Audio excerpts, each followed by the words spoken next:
Yo, what is going on, guys? Welcome back to another episode of In the Box, episode 13. Lucky 13. How are you doing, Babs?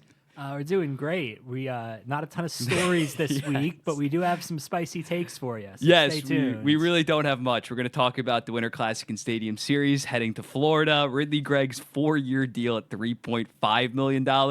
Might talk about Kaliyev's waiver claim by the New York Rangers. Cutter Gauthier's homecoming to Philadelphia. And then we're going to start predicting shit because it's kind of like the midway point of the NHL season. We're going to go through trade deadline predictions, what we think is going to happen, who we think is going to end up winning certain divisions, our NHL awards predictions for the rest of the way, and also at the end, we're going to give our cup picks as well as a cup dark horse. So yeah, we have like very, very lackluster stories, but we're going to make it fun by just predicting stuff. And then at the end, we're going to be doing a Lane Hutson Would You Rather, which is definitely, he's playing fantastic, so it's probably going to lead to some crazy takes. But yeah, let's dive into it. Up first, the Winter Classic is heading to Miami. I went to the University of Miami, so I obviously love this selection. The Rangers are going to be playing against the Florida Panthers at Marlins Park, and then the Stadium Series is going to be heading to Raymond James Stadium where the Tampa Bay Buccaneers play, Lightning versus Bruins. I'll start first because I love the state of Florida. That's where I want to end up one day. I think it's cool. Definitely these teams deserve it considering they're by far the most successful of the 2020s. You have the back-to-back Cup champs in the Tampa Bay Lightning, then the Florida Panthers who have made the last two Stanley Cup finals. And it's cool to see them actually reward teams that deserve it, especially after Chicago clearly did not deserve it based on their actions of late. Their second Winter Classic in the past 3 years, I believe. They played St. Louis in 2022. So yeah, I think it's going to be cool. I think they're going to be able to pull it off. If they were able to pull off in the 90s, like some type of an outdoor night game in Vegas, I'd like to think over the last 30 years, they've progressed in terms of ice technology to make it somewhat work. These games aren't going to be like Lake Tahoe and played at 1 p.m. in the sweltering heat in Miami. And in Tampa, it actually gets kind of cold. Even in February, it'll be, if it's a night game, like 60 degrees. I think it's going to work. I think it's cool. Do I love the matchups? I'm sure you're really going to dump on the matchups in terms of it being the Rangers and the Bruins playing in these. But I'm going to take the W's where we can. And we're getting actually unique matchups in unique locations. People are talking about the sanctity of the Winter Classic. Again, this year was such a disaster that I'm open to anything and anything unique, and this is definitely unique. What do you think? I'm open to a lot of unique things. The one thing I'm not open to is moving the game off of New Year's Day, which they did this year. January 2nd. And it was a massive failure, and no one watched it. And they're going to do that again next year. Granted, moving it to the 2nd instead of New Year's Eve, probably a better day for TV viewing. I just don't like it, though. I understand. I'm pretty sure the theory here is the college football playoff is the big TV sport thing that happens now on New Year's Day. We want to avoid that. But I think hockey should just like go up against it and try to pick up like the backup audience there, and it's fine. I mean, there is college football every day in December and January, which I don't know if especially the Canadians realize just how much college football would dominate the NHL, no matter what kind of a game it is. Doing the research for this episode, right? Prepared. The First Responder Bowl between Texas State and North Texas, which I did not know existed before I was pulling up the TV viewing data yesterday. 1.7 million viewers on Friday, January 3rd. There's no way the Winter Classic's going to get 1.7 million viewers. This year's got under a million. 900,000. Yeah, so it's I don't think going up against any college football is scary. Just do your day, have it be your holiday. I'm fine with the Rangers and the Bruins, but they really should have flipped them. I think they really should. Yeah, have. I agree on that. Because New York and Tampa is kind of sort of a rivalry because they have had a bunch of players be traded back and forth there in recent years. Boston and Florida is kind of a rivalry. They played each other in the playoffs back-to-back years. Especially that Florida first-round upset of the record-setting Bruins team, I think made it massive. a nice rivalry. So that would have made more sense as matchups to me. These matchups are like, hopefully there'll be good teams, but they're praying. you know, the matchups themselves are kind of whatever. The weather's going to be interesting, right? Because the Lake Tahoe game was a total disaster ice-wise. I mean, they had to Just the glare. They, Like, it they had was to call perfect. that game, for people who don't remember, weren't watching hockey then, they had to call that game off maybe 10 or 20 minutes into it and then say, like, okay, we'll pick this up several hours from now around sundown. Yeah, thankfully it was COVID, so like the TV slots, like they could make it work. I think January 2nd's fine. I think it's fine because initially I thought it was a little bit confusing. If it was going to be like a Monday, Tuesday, that would spell a disaster for ratings. But it is on a Friday, and it's obviously like New Year's Day is on a Thursday, so like people aren't going to be going back to work, or like you take that day off from work. So I think January 2nd can work the next 3 years when it's Friday, Saturday, Sunday. After that, yeah, if they throw a January 2nd Monday game, that could be apocalyptic for TV ratings. But I think that this is going to do good numbers, especially the Winter Classic. We'll get to the Stadium Series. But I assume the Rangers to be better. They'll be better next season. I think they still might. We talked about it last episode. I think they're probably going to end up making the playoffs this year. But I think that they could bounce back, and this could be a really good game. The NHL brass was always going to pick a big market, and I think that 2024, because you got to realize this has been planned for the past like 3 to 4 months in terms of picking this. They probably really set this in stone, I'd say, in like late October when the New York Rangers were still playing decent hockey. So at the time, I can't really kill them for the matchups. Lightning versus Bruins, although they are Atlantic teams, although they have been good the last decade or so, I don't really feel the oomph with that matchup. They weren't going to go with Canadian team, but going with like the Toronto Maple Leafs, I think would be a far better matchup. Even like the Detroit Red Wings, I think I would like a Steve Yzerman angle of that. I think could have worked better. The Stadium Series, I don't really care about that much. It's going to be cool to see it in Tampa Bay.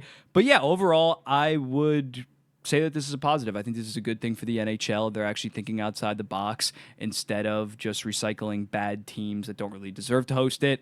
I'm 2 thumbs up on this. Anything else you got on this? Well, I'll shout out the Miami crowd because Miami can get good crowds. A lot of people like to make fun of Miami and the Marlins especially for just not being able to draw people into that stadium. But Miami hosted the finals of the Baseball World Cup last year, which was one of the most... I mean, I wasn't there. I was watching on TV, but that seemed to be one of the most like insane sold out crowd vibes of any sporting event I can think of. So like Miami has sports fans who will go and watch like a unique once in a lifetime type thing like this. Yeah, especially in Miami, like New Year's Eve isn't like a big thing because like it doesn't get cold. It's not like wintertime in New York. It's obviously a big thing in terms of going out, but they're going to sell it out with these. I think that it's smart that they did Marlins Park instead of Hard Rock. If you don't know anything about Miami, Hard Rock's like 30 miles away from downtown Miami and is like a hour plus drive if there's traffic. So it's good that they're going with a more centralized location.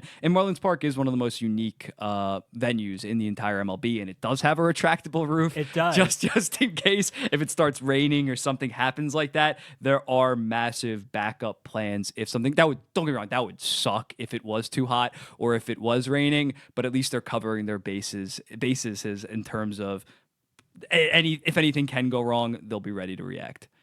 Yeah, it could technically be an indoor game, which wouldn't be the most fun, although they've never done it like an indoor in a stadium like that. So that could end up being its own kind of fun angle for it. Yeah, it's going to be unique no matter what. You want to move on to the Ridley Greig? Let's talk about Ridley Greig. The big extension signed this week is Ridley Greig signing a 4-year, it's the second story of the day. Ridley Greig signing a 4-year contract at $3.5 million. I'll go first on this. Ridley Greig, I don't really know what to think about him because his rookie year started off so promising. He had 17 points in his first 30 games. He looked like another Shane Pinto, Josh Norris guy that's going to really hit the ground running for the Auto Senators. Former first-round pick, I believe it was the JGP trade that they got that pick from it, funny enough. But yeah, he had 17 points in his first 30 games, but since then, he has just 22 points in his last 81 games, playing around 15 minutes a night. He's okay defensively, okay offensively. He's a perfectly fine third liner, and he still is 22 years old, but I'm not sure that he's a $3.5 million player right now. There's definitely some upside on this. I guess they're thinking he's going to elevate once like a Claude Giroux leaves their top 6, maybe this offseason as soon as that. But I think right now it's okay. It's definitely betting on the potential of him because I think he's probably closer to a $2.5 million player right now than a 3.5. And considering Ottawa kind of has their young core locked up, I'm not sure the overall upward mobility that he will have. What do you think? I don't have a ton of thoughts on Ridley Greig. I think he's a perfectly fine middle sixer right now. He does have upside, like you said. He's young. He's shown strong flashes of offense. But right now, he's a perfectly average middle sixer on like a perfectly average middle six contract. I did see, because in the Athletics contract grading, they posted a model I saw, which basically went, if you assume he gets better and better 20 every single 22 year, equal better, this yeah. contract will end up being a great value. Which, like, yeah, man, you could say that about literally any player ever, that if they get better and better every year, yes, their contract will end up looking great. Will he get better? I have a lot of doubts, considering he's gotten the opposite yeah, this for year. sophomore slump right now. Yeah, it's definitely. I mean, with the Senators, what have they gone? We'll say that they've gone.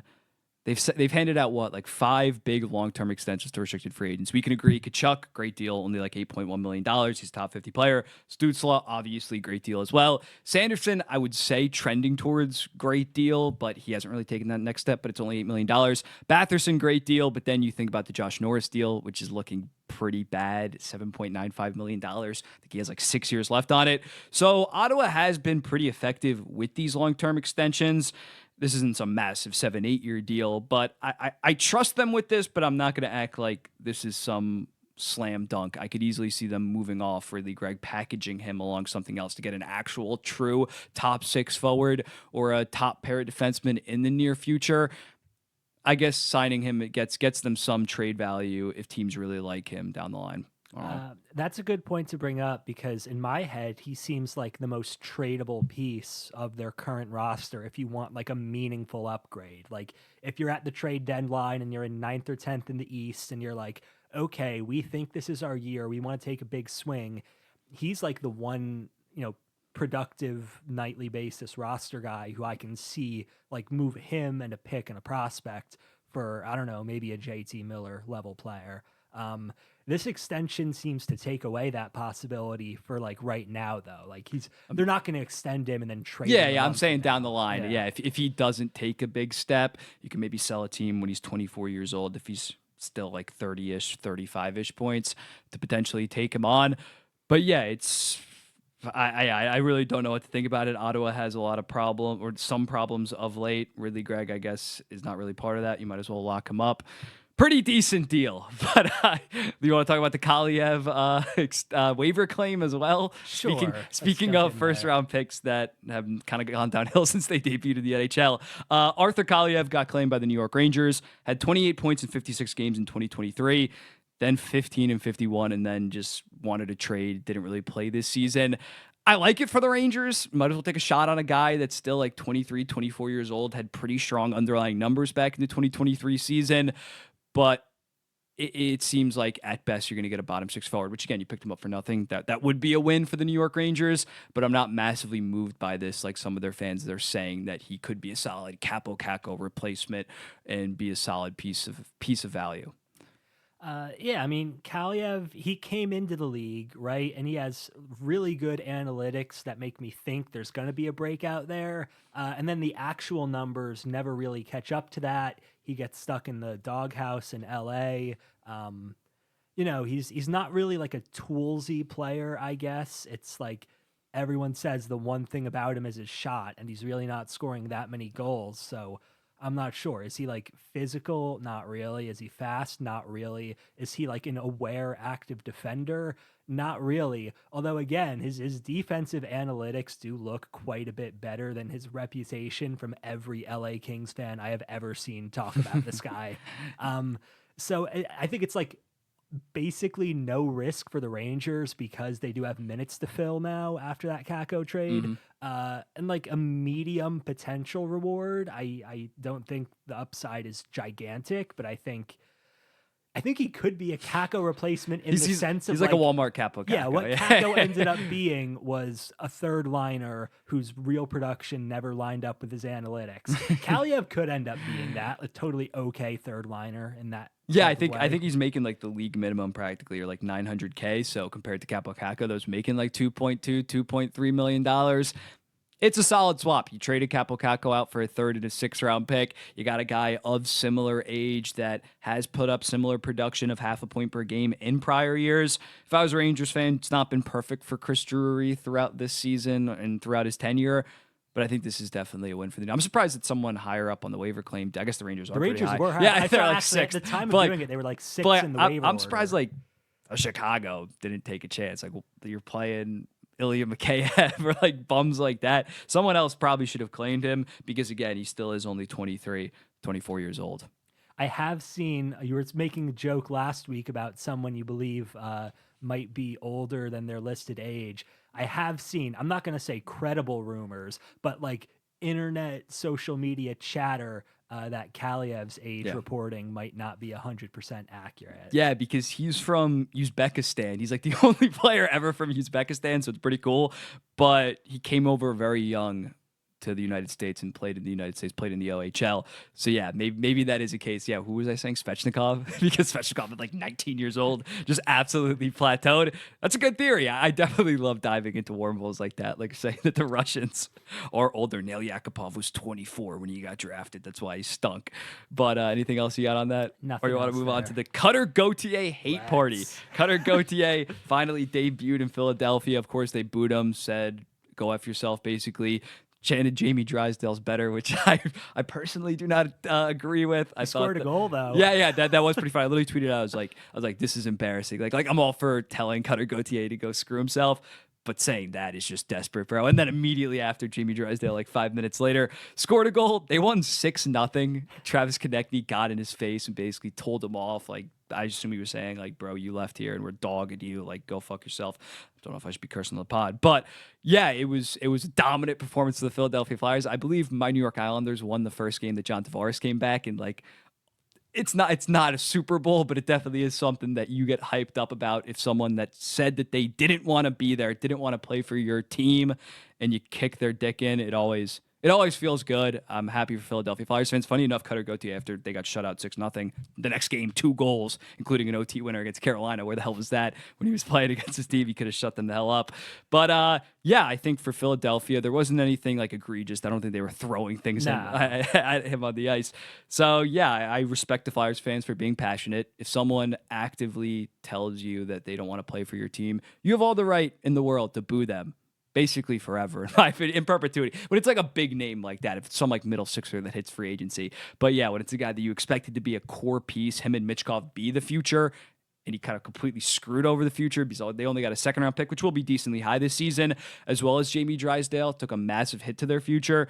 Rightfully so, Philly, when the yearly time that Cutter Gauthier comes to Philadelphia, he's probably going to hear it forever.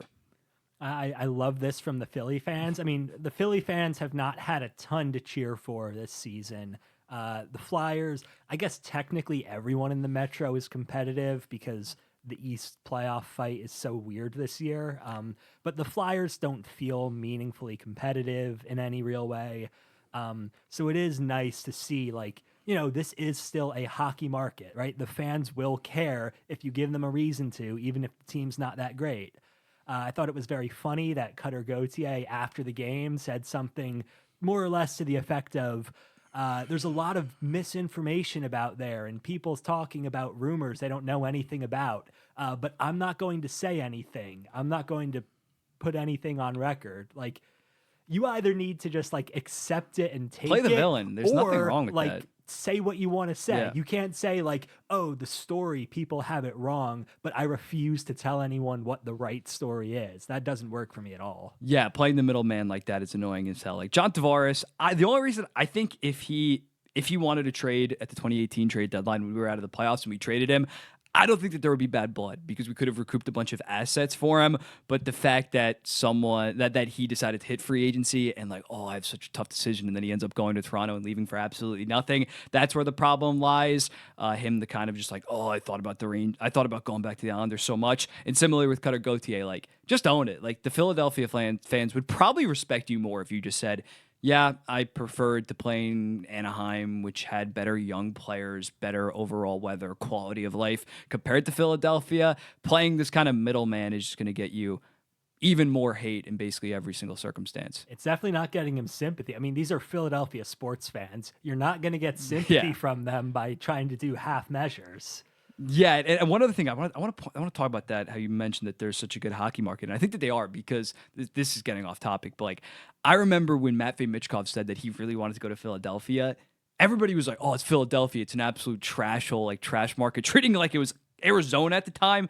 Like, I don't like the Flyers, but they do have some of the most passionate fans in the entire NHL, and they have decent history. It's not like they've been this bum franchise. They've definitely been heartbroken ever since the 70s, but they've had a lot of damn good players, a lot of deep playoff runs, and decently sustained success. They definitely should have had more success with Claude Giroux throughout his tenure.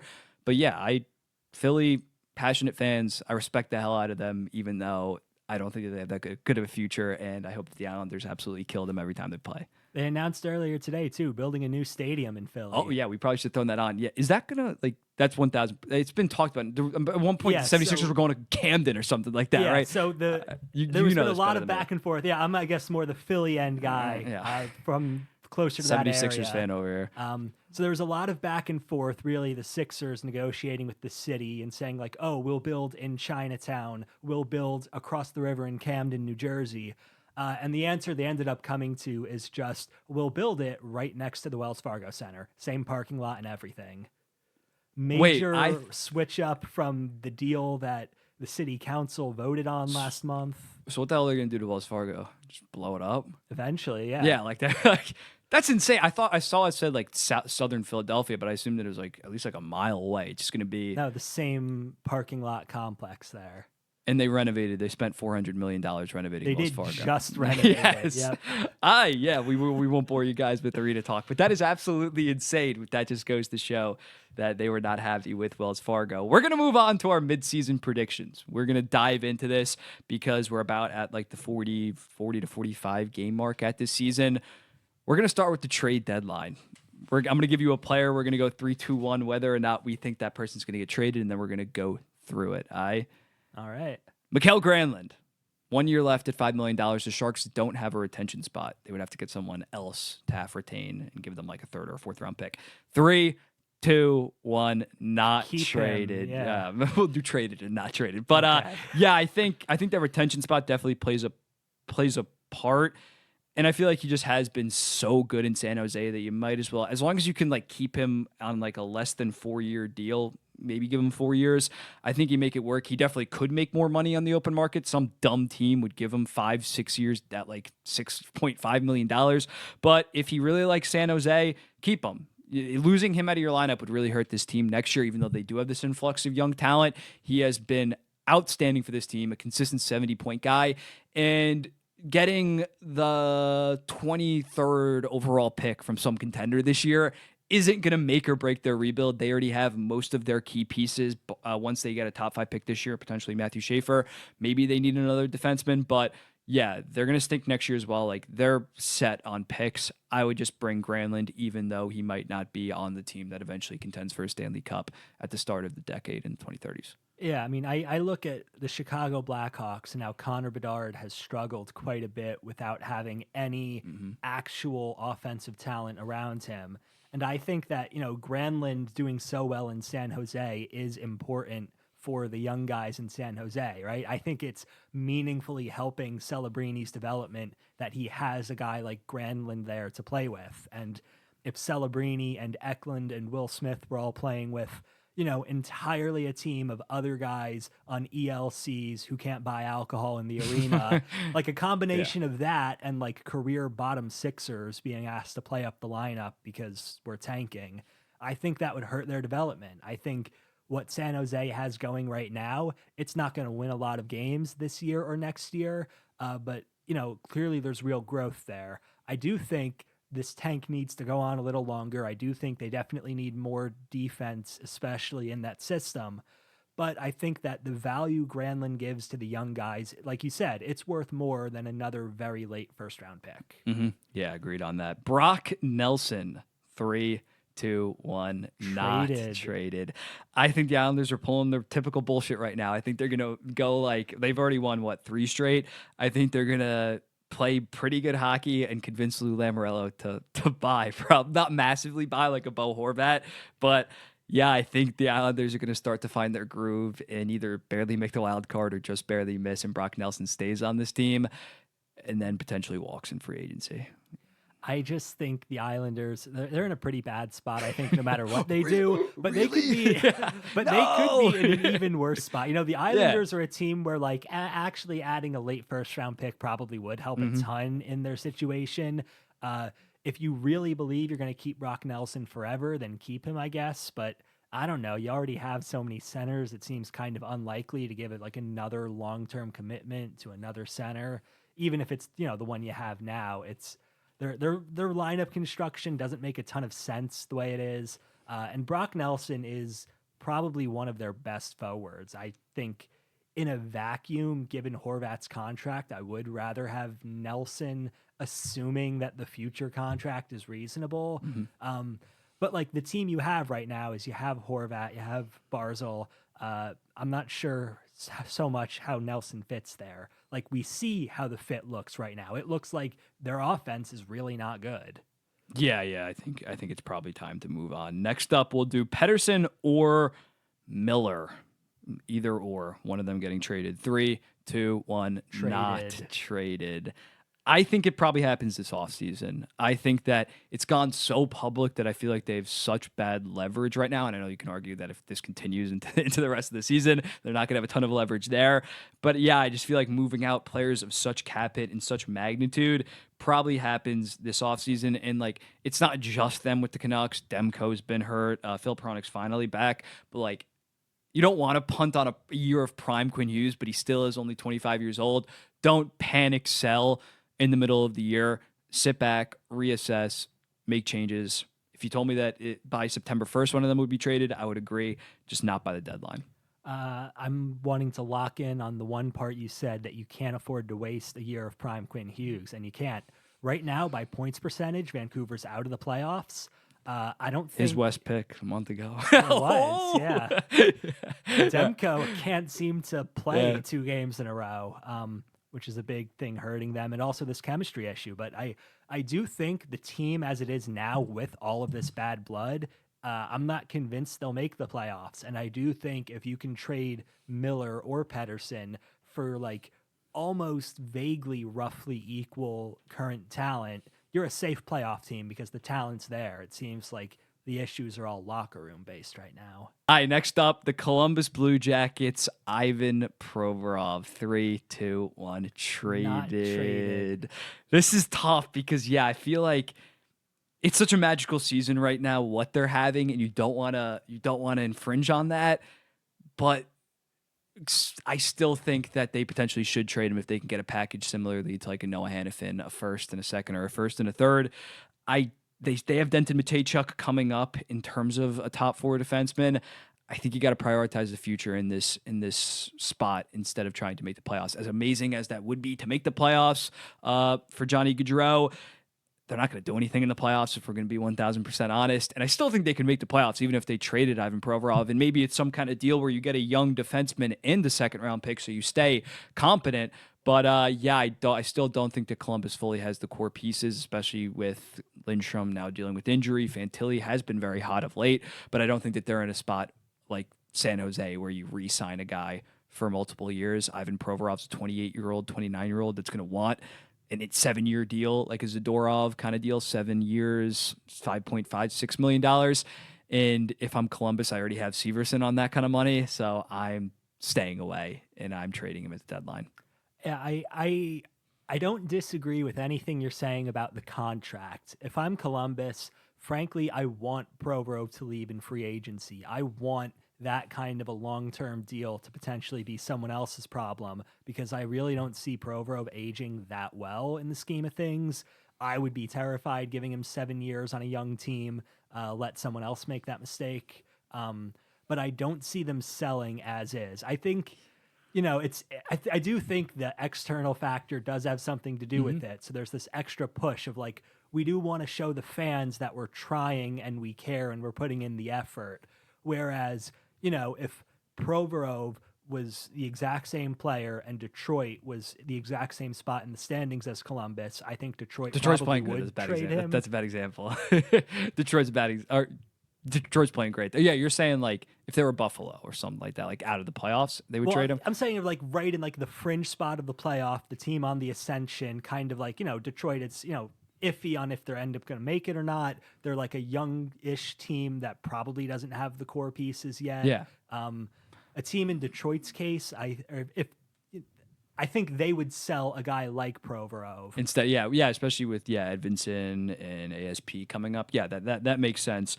I just don't think that you could pass it up if you're Columbus because he is the premier defenseman on the market. As bad as that indicates for the market, he is the premier guy. So as a result, I think at the bare minimum, you're getting a first and a third round pick.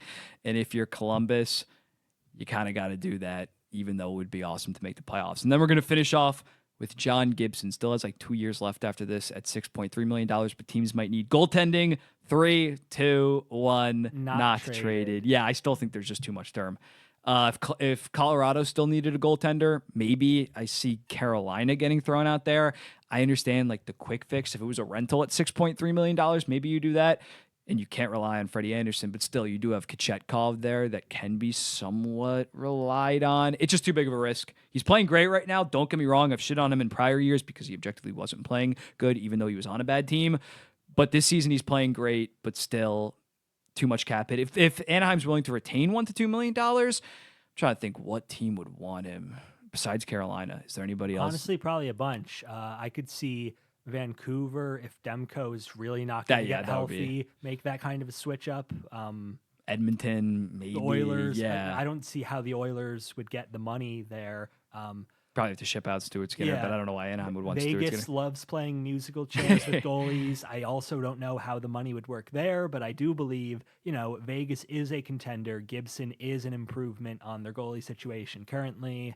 Yeah, I could see it this offseason. I think if he continues to have this good of a season and it's just 2 years at 6.3 and you can adjust that by moving contracts in the offseason, I think we could see it now. But a goalie that expensive with that much term, it's tough with the money. Yeah. I don't foresee that happening. But yeah, that's our traded or not. Now we're moving on to the division winners. We're going to run through every single division. We're going to just say the Central Division, 3, 2, 1. Who we got winning the rest of the way. If you follow me on YouTube, you probably know who I'm going to pick for the Central Division. I think that was in one of my hot takes. But we're going to start with the Central Division. 3, 2, 1. Colorado Avalanche. I'll go first. If you watch the YouTube on my hot takes, you know what I'm about to say. Yeah, they've been, ever since they started 0-4, they've been the best team in the Central Division. They got Mackenzie Blackwood. The offense is humming. They're like 4th in the entire NHL in goals for. As long as they can stay healthy, that's the other thing. To start out the first month and a half of the season, they were hurt as hell. I'm not banking on Landeskog coming back, but right now the squad that they have, I think can finish at around like 108, 109 points, and they're 4th in the odds, so maybe go bet it. Sprinkle something on that, bet responsibly. Dallas. Yeah, Dallas is a lot like Colorado in that they've been kind of underwhelming to start the year. Have turned it around lately. First off, the analytics, the XG, they say that Dallas is basically fine and just as good as they've been, and they're not getting puck luck. I think I buy into that to a pretty big extent. That's a team that's been doing a lot of playing around and shifting with lines. Over the last month or so, they've moved Dadonov up to the top line with Robertson and Hintz, which has been really productive for them, which is important because Robertson and Hintz are their key guys. They need those guys to get going. And for whatever reason, putting them with Stankoven or Wyatt Johnston did not really get them going too much. Thomas Harley is phenomenal. He's so good that it makes it not matter that Heiskanen is... every third night, he seems to forget how to play hockey over there. That right side of the defense, though, is too scary for me for the Dallas Stars. Labushkin, Dumba. I look at Otter. He's a much better goalie than Colorado's group. I am going to brush over that, yeah. I do think it's interesting that neither one of us said the current leader there. The Jets? Yeah. I think the Jets are finished second or third. I don't expect them to fall. I think Minnesota is just too banged up. They don't really have a chance. Winnipeg Jets definitely do have a chance. I think some of their top players are going to slow down a little bit offensively. I don't expect Kyle Connor and Scheifele to put up like near 50 goals. They're still a very good team, though. Easily could. I think it's a 3-team race, but I'm going with the Colorado Avalanche. Even though the Avalanche just got shut out by the Winnipeg Jets on Saturday 3-0. I'm sure someone's going to comment that, but I'm going to stick with the Avalanche. The Pacific, 3, 2, 1, Oilers. I'm sus on the Oilers' defensive numbers. They're like 7th in the entire NHL in expected goals against per 60. I think Edmonton, since Thanksgiving, they've been the best team in the entire NHL. If you follow me on Instagram, you know that. Beyond hockey. Since Thanksgiving, they've been the best team in the NHL. Stuart Skinner, although he played really rough like a couple days ago, has stabilized himself after starting with like an 870. He's back to around the 900. I think they're going to be very aggressive at the deadline where Vegas doesn't really have the assets to do much. And yeah, they are, it seems like back-to-back years where they start out slow, but they didn't start as bad this year. And then they really find their groove and are the best team in the entire NHL for the last 62, 65 games this season. I mean, Vegas and Edmonton are similar, I think, because they're clearly, I think, those two head and shoulders above the rest of the division, and they both have the exact same main flaw, which is I don't trust any of the goalies on either of those teams to like consistently be very good. I just don't see it happening for either side, which makes it tough to call. Yeah. That said, I do think Vegas will pull it out barely and maybe not in the playoffs, but Jack Eichel's having a career year, the best season of his career, which I think is going surprisingly under the radar. And Mark Stone, too, has like 38 points in 29 games. 36 points, 29 games. I mean, it's stealing fantasy. Yeah, it's Mark Stone. People forget this sometimes because of all the jokes about his injuries and the LTIR for the salary cap in the playoffs. When Mark Stone is playing and healthy, he is genuinely a top 10 to top 20 player in this league. Is he healthy? Top 10. I don't know about. Is he healthy? I'd say top 30. enough? I say top 30. Yeah, easily top 20. I think just because of his two-way impact. No, he's great defensively. Maybe the best defensive wing in the entire league, and he's scoring over a point per game. Granted, small sample size, and he has that Kawhi Leonard impact to him, where he turns it on in the bigger moments. It feels like. Good analogy there. Does he play enough for me to actually call Mark Stone a top 20 player? Of course not. But in the games he's actually played this year, I would go that far. The defense depth they have now with Theodore and Hannafin has allowed Pietrangelo to age gracefully into, he's not as amazing as he was. He's really not close to the player he was 4 or 5 years ago, but it's totally okay for their system that he can be the third D in that team. Yeah, he's not chowing 25 minutes like he used to on Vegas when he first got there. Metro Division, 3, 2, 1, Capitals. Interesting. I'll go Capitals first. They have a 5-point lead on New Jersey with 2 games in hand, 6-point lead on the Canes with the game in hand. They just got to play like 60% points percentage hockey the rest of the way. I agree if we were saying who's going to be the best team the rest of the way, I'd probably pick the Devils in the Canes to be better than them. I know I've doubted Washington throughout. But yeah, I think that they're just going to be able to coast it out because they have been so good to start the year. And I mean, again, they dealt with Ovechkin's injury pretty flawlessly, playing damn good hockey. They don't really have any flaws. Logan Thompson might not continue this level of play, but Charlie Lindgren's also been very underwhelming compared to where he was last year. And you can maybe make the argument that last year was just a fluke. But yeah, I think that this team is built for regular season success in terms of just being very balanced, amazingly coached. I'm interested to see what they do at the deadline. I'd maybe go somewhat all in for, not all in, but like aggressive for an Ovechkin one last dance, not trade any of your prospects, but potentially some picks. So yeah, I'm going with the Capitals. Just too big of a lead right now. They do have a big lead. That's definitely fair. I do think Carolina is more built for regular season success. They're more well-rounded. They're deeper of a roster. They're like one of the very few teams that I would feel comfortable saying is better coached. The leader in the NHL right now in goals save above expected per game is shockingly not Connor Hellebuck. It's Logan Thompson per game. Sustainable. I just don't think that's... I like Logan Thompson. I liked him in Vegas. I think it's dumb that they traded him away. But I do not expect him to play at that level for the rest of the year. That's fair, but also he's only like splitting half the games right now. So like they're probably going to go to a more Logan Thompson heavy rotation in the back half of the season. Again, I agree he's not going to play to that level, but Charlie Lindgren has been kind of shit in the bed for them a little bit in terms of some of egregious puck plays by the Capitals goaltenders. But yeah, I'm going with Capitals. But I would probably say Carolina second. New Jersey has been a little bit too inconsistent to get me to trust them to win the division. I think they're very dangerous in the playoffs. But yeah, Capitals, Canes, respectable picks. So lastly, we're going to go with the Atlantic 3, 2, 1 Leafs. Tampa. Yes, yeah. I'll let you go first on that. That threw me for a loop. Tampa has a stupid number of games in hand on basically the entire NHL. They are low-key one of the best defenses in the league this year. They're ninth best in goals against, and it's not because Vasilevsky's been great, because Vasilevsky's saving a 914. Vasilevsky's been In today's perfectly NHL, that's pretty. okay. No, in today's NHL, that's good. He's That's good solid. to very good. He's good enough. Yeah.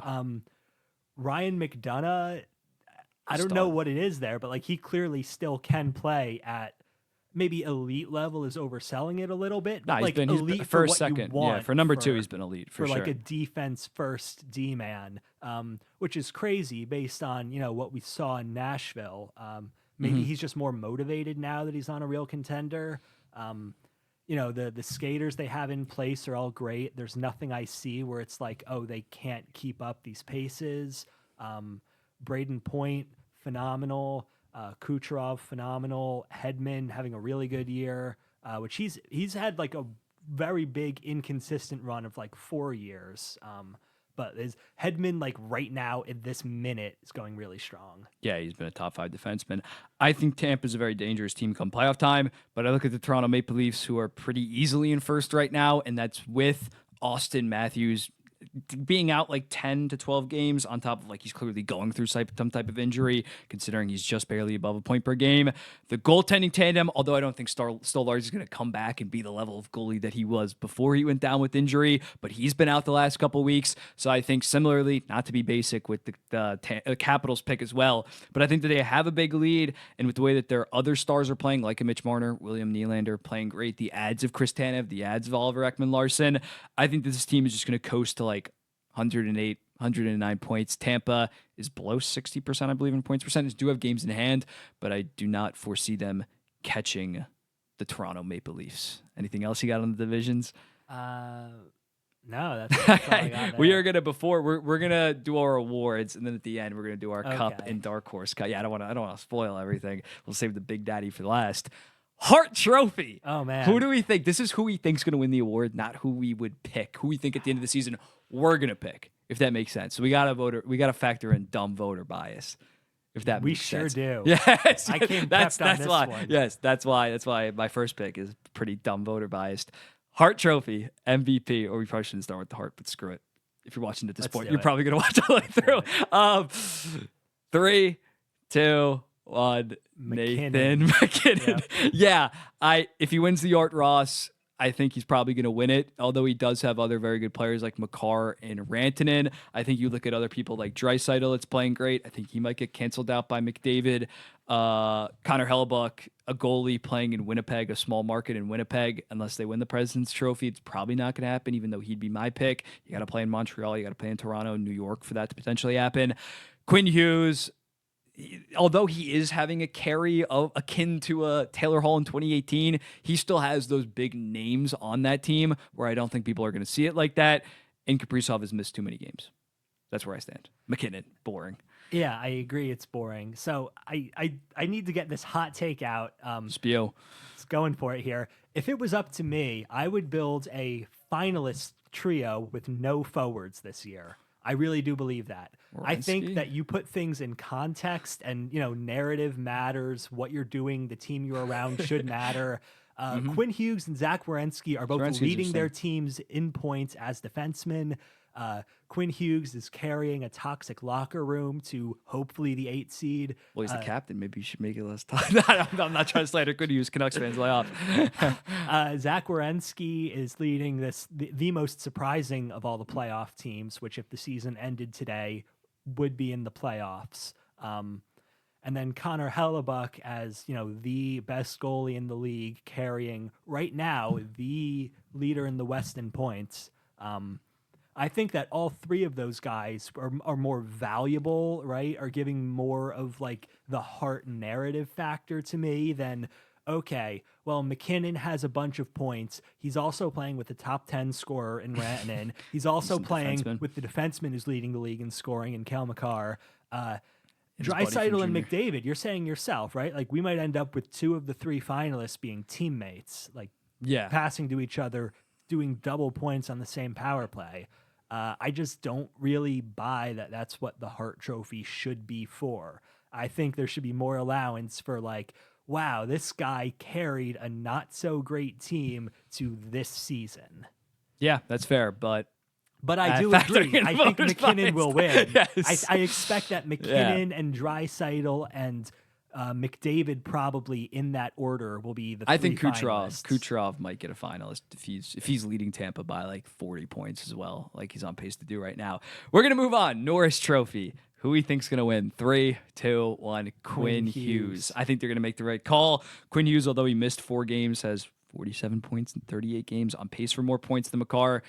Better defensively, more valuable to his team, as we talked about before. Kale McCarr's playing amazing. Zach Werenski should be in discussions. It just stinks for Zach Werenski that like the 2 other best defensemen are having also amazing seasons. Like we talked about before in the late 2010s, how like they rotated who's having elite seasons. Most years this would have got Zach Werenski and Norris win.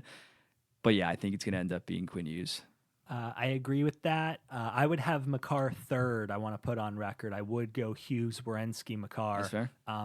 But then I saw on Instagram last week that they had a survey of NHL.com writers, which had Makar as the leading vote getter for the Norris by a kind of comfortable margin, which frankly shocked me. I think people like just voting for the biggest point total and like ignore all context. Ignore even the context of like Quinn's points per game are higher than Makar's points per game. Just pure who has the most points, it's Cale Makar.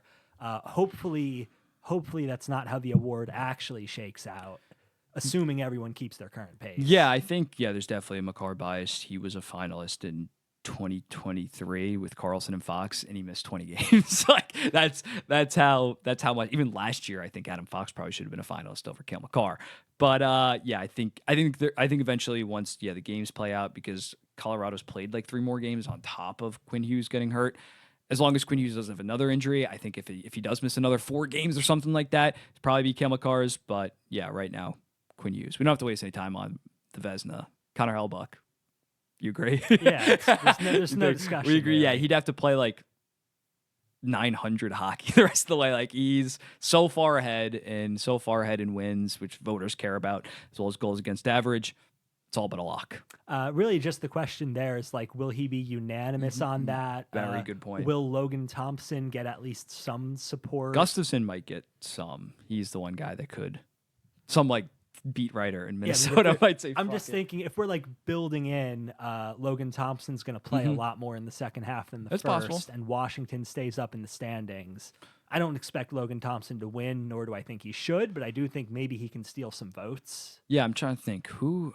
I don't think Shesterkin might have been No, I don't think so. I feel like someone definitely voted because the Vezina is voted by the general managers for some reason. Shesterkin might have been unanimous. I feel like Carey Price had to be unanimous in 2015. That's probably the last guy. Someone's probably going to fact check us on that. Calder Trophy. Who we think is going to win, not who we will pick to win. 3, 2, 1. Celebrini. Yeah, I think as long as he stays healthy and finishes with 66 points in 70 games because he missed those 12 games. That'll outweigh even if Hutson hits 60 points in the eyes of the media, because there's obviously the first overall narrative. Even though Montreal's also a big market, I think that the hype in Celebrini kind of filling the gap that Connor Bedard, not saying he's going to be better than Connor Bedard, but in that rookie year, he's outperforming Connor Bedard, kind of fitting that hype as the potential next face of the NHL. I think that'll be like a crowning moment for Macklin Celebrini. I think this we're going to get some heat on this because Lane Hutson's coming off of a 6 points in his last 4 games week. Yeah, and he has like 20 in his last 20. Crazy week. Great heater for him. But yeah, if we're projecting that Celebrini will play most, if not all, of the games left this year, I expect him to end up winning this. Yeah, and let me say again, if Hutson ends up with like 64 points in 82 games compared to Celebrini's 66 and 70, I personally would pick. I don't know about you, but I personally would pick Lane Hutson, assuming Hutson's offensive stats stay in like the top 5% and he slightly improves defensively. Lane Hutson probably should win it. It's crazy that like a person from Montreal might get snubbed because they are such a big hockey market.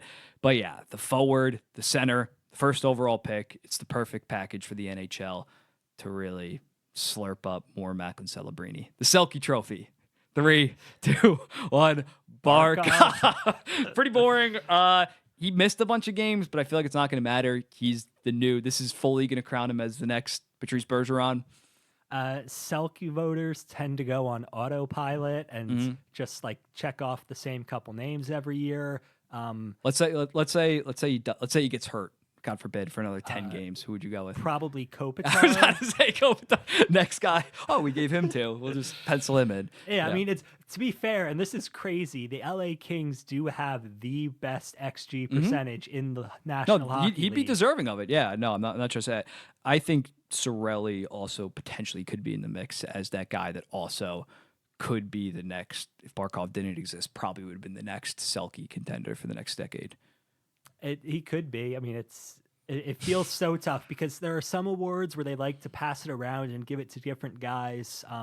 Like the Norris I brought up here, historically, the Norris has been an award that they've liked to give around to a bunch of different people and say like, oh, he doesn't have one, we should push for him to get one. It's worked for a bunch of people. I guess Mark Giordano may be the most notable of like, I'm not 100% convinced about that one, but it felt like it lined up for like, oh, he deserves one for his career overall. Let's give him one this year. It works out, which is why I think Werenski stands a tiny bit of a chance there. If they make the playoffs, yeah. The Selke's not one of those, though. They will happily just check off the box next to Barkov for the next 10 years. Yeah, it's going to be interesting to see if he approaches 6, if he ends up getting 6, because that'd be 3 by 29 years old. So he'd be on pace. And Bergeron won most of his past 30, right? Yeah, I think because so. Datsyuk was winning Yeah. most of them earlier in his career. Good point. Also, Barkov also a lock for whenever they do that NHL player survey Underrated, of the most underrated player. I got to pull the data and see like how many years he's won. Barkov literally won has that 5 years. It in a has to row. be like 6 or 7. It's insane. Like this most recent playoff run, dude, he's not underrated anymore. He was the best player on a Stanley Cup winning team and won the Selke in that same season. But enough on Barkov. He's amazing. We're not trying to dump on him and say that he's bad. Jack Adams, 3, 2, 1. Spencer Absolutely. Carberry, right? Okay, Gotta be you said Washington. absolutely. Like, who's I absolutely? thought that was going to be like a unanimous thing, like yeah. Hellebuck. Yeah. I mean, I personally don't think the Jackets are going to end up making the playoffs. If they do, Dean Everson's going to have a very strong case. If not, it's probably going to be Spencer Carberry. Capitals going from a fringe wild card team to the number 1 seed in the Eastern Conference. And it's, although, again, as I mentioned before, it hasn't all just been Thompson like carrying the Washington Capitals. Like, why wouldn't maybe want to go with Scott Arniel? But they've been getting good goaltending, but Lindgren has weighed that down. They've been one of the most disciplined and just impressive teams in the entire NHL. Spencer Carberry for Adams. Arguably should have won it last year too. Really, the only case against him I can think of is, people might look at Washington and say this is more GM of the year. It's more a GM achievement than a coaching achievement because of how many new players they've brought in. Thompson's the big one right now, but, Dubois new in there, Chychrun, Mangiapane, who has not had a huge impact, but, they went out and got him, took big swings. It's a significant roster changeover. I'm just being a devil's advocate on this one, really, because I do agree with you for sure. But, you might look at all the new players in there and say, oh, well, this is really a GM of the year situation, not a coach of the year situation. So speaking of that, Gregory, Yeah. I would have Chris Patrick. All the reasons that you mentioned. Okay, moving on. Now we are going to give a Cup dark horse prediction, and then at the end, our Cup prediction. Up first for the dark horse. I guess we won't do the 3-2-1 here. I'm going with the team that you had to win the Atlantic Division. I'm going with the Tampa Bay Lightning for all the reasons that you mentioned. They're obviously playoff proven. They have one of the best top 6s in the entire NHL. Their power play was first in the NHL last year, fourth this year, 11th in penalty kill. Vasilevsky, although last year was shaky, has been consistently very good in the playoffs. They are just what you look for in a playoff team in terms of good special teams. I really value the number 2 defenseman, as we talked about before, that can play big minutes and play very good both ways of the ice, in a Ryan McDonough. And yeah, been there, done that at 18-1. Again, bet responsibly for a team that has that kind of pedigree that really looks like they're back and rejuvenated. I think they're a pretty damn good bet. I'm not at all convinced the LA Kings are a good bet, but I do think that's a dark horse shout. Yeah, we didn't talk about them in the Pacific. They could win it. I could if the other teams get injuries or something like that. Mentioned with Kopitar, they're the best XG percentage in the league. They are the best defense in the league, just by goals allowed. And it's not because of their goalie. It's because the LA Kings are a factory that produces really solid, decent in their own zone defensemen and centers who play defense. I mean, Brand Clark, we'll get into later, but what a year from him. Jordan Spence, who I was a huge believer in for like 2 or 3 years now, saying we just need to give this guy the minutes and he will be productive. He has been very productive. They've done all of this without Drew Doughty. Not sure what exactly his status will be, but that defense will get even better if he comes back. It's tough for LA. The tough part for LA is their playoff bracket. They're going to have to go through probably both of Vegas and Edmonton just to make the conference finals. Yeah, for your own sake, you better hope that Edmonton wins the division, given their history against the LA Kings. Yeah, but it does feel like this is a core that's been to the playoffs for a while now, a while of years in a row, and not look too scary, definitely not been too close to winning a round, but they are like playoff tested and hardened in that sense. And it kind of fits, I think, the theme of, Florida's core took beatings over a couple years and then made a big leap. I'm not convinced at all that the LA Kings will win the Stanley Cup. I think they're like the lowest down team that realistically could. Yeah, is how I'm looking. I don't know what their odds are at, but it's probably like 25-1. I could see that. I'm definitely lower, and a lot of people shit on me for always saying like the LA Kings are just not really a factor in the Western Conference. I think them at like a 2% chance to win the Stanley Cup, but I definitely agree in terms of dark horse. They kind of fit the billing. They play the right way. I still not sure that they have the overall forward core and star power to do that. And again, going back to the number 2 defenseman on a Stanley Cup winning team, not sure that Brant Clark or Gavrikov could be that, but I think it's a solid pick. I will defend you on that in terms of a proper dark horse. We're not rolling out and saying like the Winnipeg Jets are a dark horse at this point. They're not. They're definitely decently high up. Cup picks. I'll go first. I'm going with the New Jersey Devils. I think that they are the most complete team in the NHL. Yes, you could maybe say that their star players are a little bit soft and could get exposed in the playoffs, but I think they learned a lot from the 2023 run, dealt with a lot of adversity last year. And just when reading out this team overall, they're 11th in goals for, 4th in goals against, 7th in save percentage, 3rd in power play, 9th in penalty kill. They have the best expected goals percentage in all situations, as well as 3rd in 5-on-5. There is no identifiable weakness with this team that I just think that they could put it together and go on a deep run. I think they definitely have the skill to do that. I think they're arguably the most skilled team in the entire NHL. Whether or not a guy like Luke Hughes or Brett Pesce could step up, I think it would obviously have to be Luke Hughes and be that number 2 behind Dougie Hamilton is to be determined. But I think in the Eastern Conference, I would definitely take them over Washington and Carolina. Not easily, but I think that they could make it out of that. And then at that point, it's really anybody's. There's no true clear-cut contender this season. So I think the Devils could go on a deep run. And again, even outside of their core, they're pretty, like some of their core pieces got experience in 2023. But then you look at other guys like Markstrom, Hamilton, Pesce, Dillon, Palat, Haula. They've all been battle-tested for a while. It's not like this is the 2023 team that had barely any playoff experience off the board. I think they're ready to go. I said that they weren't going that far in 2023 because you don't really go far in your first run. I think the time is now for the New Jersey Devils. I think they go on a run. I have the Devils in the finals. Ooh. I have them losing. Finals for me is Edmonton, but that's kind of, I don't really need to explain man. That's so crazy. Well, I have Edmonton over the Devils as my finals. Wow. Okay. I think Edmonton will keep the trend going of last year's loser turning into this year's winner. I think that people need to throw out the 3-4-year-old narratives about Edmonton because that is a really good defense. You brought up the stats earlier on the show. This defense now with Beauchard and Ekholm, and Nurse is only the 3rd most important guy. It's a good defense. It really is. And they're probably going to add, I'd assume at the deadline, they're going to target that second pair right hand guy. Yeah. They do have clearly identifiable weaknesses. It's the goalies, and I don't see that changing. But Stuart Skinner was money. But I also don't really see it mattering a ton. I mean, frankly, in the Stanley Cup playoffs, sometimes goalies who you don't think of as that great can go on great runs. Aiden Hill was Vegas's 3rd stringer heading into that playoffs and is the most important goalie on a cup run. He's not the only one. He's the most recent one. Bobrovsky, there were 2 years in the Bobrovsky contract where people are saying this is the worst contract in the league, but he puts it together for a great cup run. So Stuart Skinner doesn't actually need to be great. He just needs to be hot at the right time.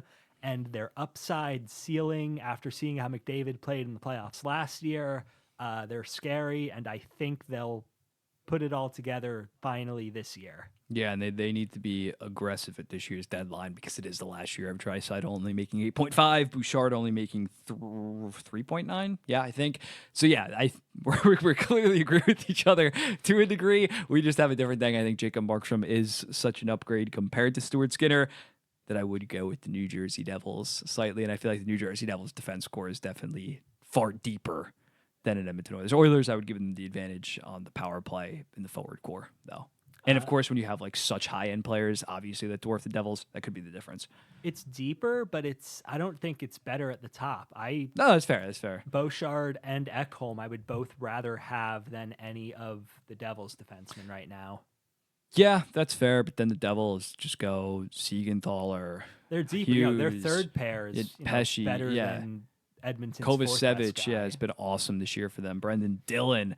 That would be an amazing, probably not amazing for ratings, but that would be a pretty amazing. You don't think New Jersey versus Edmonton's going to be great for ratings? But that would be a really fun Cup final, in my opinion. I would love to cover that coming to the Prudential Center. But we're going to be moving on. As you can see, we referenced Lane Hutson in the title card for this. Actually, why don't I just flip this? We're going to be doing a Lane Hutson Would You Rather. 32 points in 42 games thus far, like 20 in his last 20. Firmly in the Calder race with Matt Celebrini, as we talked about before. We're going to go through 4 different defensemen and say which one we would rather have. Let's give a 15-year, basically like their entire careers, because the guys we're going with are going to be all pretty young. So the next 15 years, we'll say. All right, you ready? Up first, Luke Hughes, who we were talking about before. 3, 2, 1, Lane. Luke Hughes. I'm still sticking by Luke. His points have obviously gone down this season. That's because Dougie Hamilton's back playing on the top power play. For me, the defensive strides that Luke Hughes, and you can attribute that some to Brett Pesce, who's been very good defensively, but I think Luke Hughes has really rounded out his game this season to where I think he's going to be a dominant two-way 60, 65-point guy. I don't think that he has the offensive ceiling of a Lane Hutson, but yeah, I think I would take Luke Hughes. Obviously, no Luke Hughes extension in place. That could play a factor once that gets signed, but right now I'd go with Luke Hughes. I mean, I think Lane defensively is no worse than Luke. No. Oh, as a rookie. Yeah. Oh, that's fair. If we're talking Luke's first year, where the Devils as a whole were not very good defensively at all. That's fair. Fair. So it's, he's growing. Okay. I expect Lane to grow also. Look, Luke Hughes is fine. I think if he wasn't named Hughes, there would be a lot less general talk about him.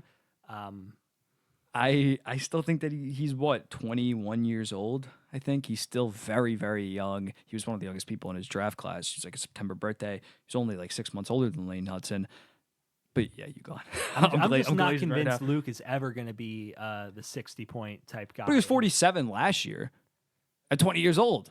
Yeah, it's like a purely one-way player, really. But I'm just saying, once he gets back on that top power play, I think we'll see his points, obviously, like with Lane Hutson. Now he started off a little bit slow offensively because he was on that second power play. I think we're going to see, it won't happen I'm sure Lane might be better next season, the season after that, in terms of point total and maybe just overall, not overall, but just point total. But I think Luke Hughes still has the higher ceiling in terms of a two-way guy that can be legit number one defense. I'm not saying Lane Hutson can't be. But we're going to move on. Brock Faber, 8 years, $8.5 million contract kicks in next season. 3, 2, 1, Lane Hutson. Brock Faber, I like a lot. He's very good defensively. I'm just not sure about the offensive ceiling at this point. And when we're talking about number one defenseman in the NHL, they do have to provide some offense. I feel like Brock Faber might be trending to like a Walmart Charlie McAvoy. Not saying there's anything wrong with that. Charlie McAvoy's like that's still like a top 15, top 20 defenseman in the entire NHL. I just got to see those steps get taken. Offensively, he's 2 years older than Lane Hutson. I'd bet on the offensive potential of Lane Hutson. It's a lot easier to find Lane Hutson some right-handed defensive defenseman to kind of center him out in terms of his overall game than have to give Brock Faber some left-handed offensive guy. I don't know. if that makes sense.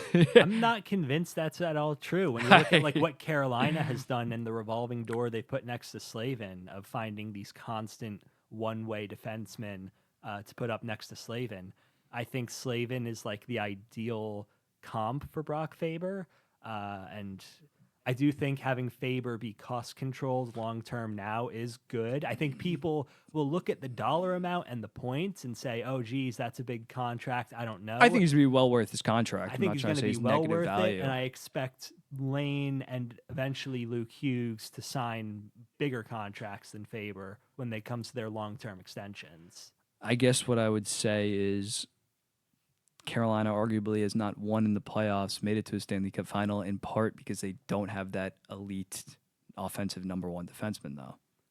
If you get what I'm saying. Yeah, they have a problem scoring in the playoffs, and I think Brock Faber will be slightly better than Jacob Slavin offensively. But yeah, give me the higher offensive ceiling. I know we stress about defense a lot on this, but at the end of the day, the best defense sometimes is a great offense. But we're disagreeing. I like this. This is definitely interesting. Brant Clark up next. 3, 2, 1. Lane Hutson.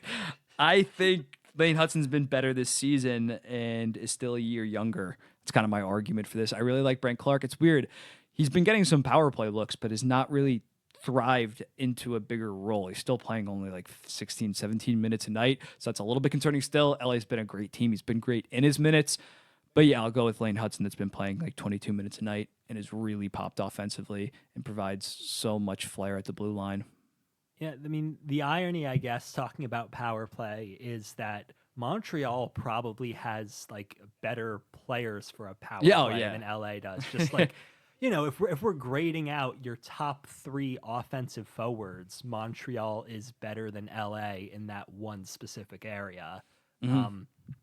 And Kevin Fiala has been such a disaster defensively and I don't want to say a disaster off the ice, but there have been issues there.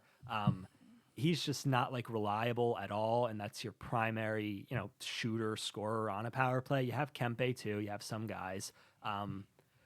You're not wrong that Lane is probably having a better season this year, but Brant Clark was just so dominant in juniors, and the AHL, it's probably kind of silly to talk about NHL players and say, "Oh, he was so good in juniors. He was so good in the AHL." But NHL-y. Brant Clark's AHL run was actually generational. Lane Hutson had one of the best freshman years of all time at Boston University.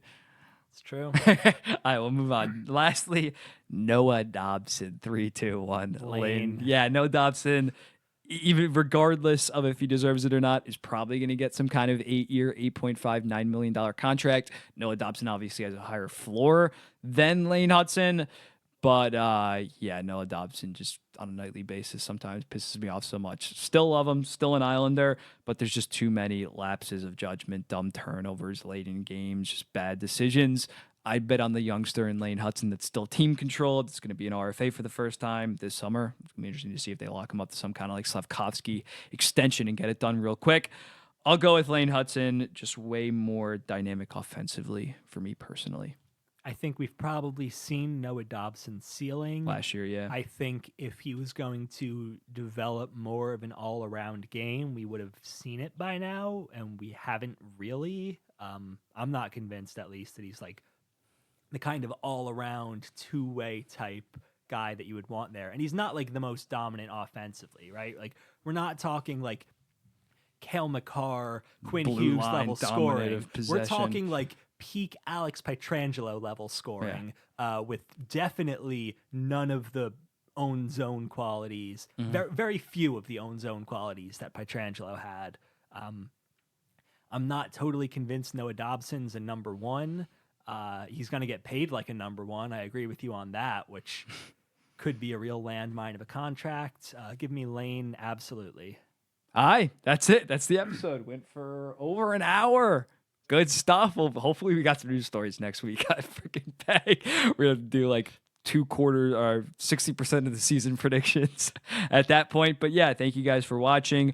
Go follow all the social medias, Instagram, maybe TikTok. Maybe not TikTok. TikTok, it's still alive at this point. Yeah, the fries are going to be put in the bag soon. But yeah, thank you for watching. We'll be seeing the next one. Let us know your thoughts, constructive criticisms. Peace.